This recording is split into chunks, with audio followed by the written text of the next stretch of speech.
O king, sawest, and behold a great image. This great image, whose brightness was excellent, stood before thee, and the form thereof was terrible.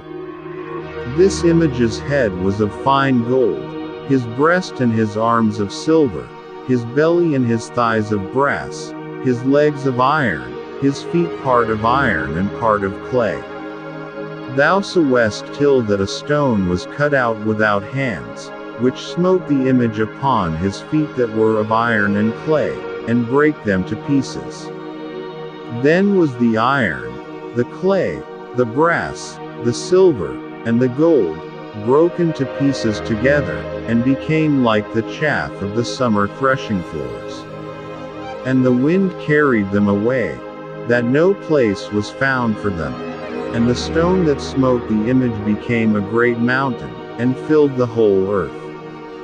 This is the dream, and we will tell the interpretation thereof before the king.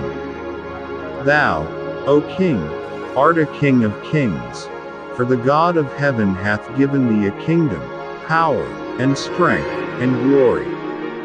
And wheresoever the children of men dwell, the beasts of the field and the fowls of the heaven hath he given into thine hand, and hath made thee ruler over them all. Thou art this head of gold. And after thee shall arise another kingdom inferior to thee, and another third kingdom of brass, which shall bear rule over all the earth. And the fourth kingdom shall be strong as iron. For as much as iron breaketh in pieces and subdueth all things, and as iron that breaketh all these, shall it break in pieces and bruise. And whereas thou sawest the feet and toes, part of potter's clay, and part of iron, the kingdom shall be divided, but there shall be in it of the strength of the iron, for as much as thou sawest the iron mixed with miry clay. And as the toes of the feet were part of iron, and part of clay, so the kingdom shall be partly strong, and partly broken.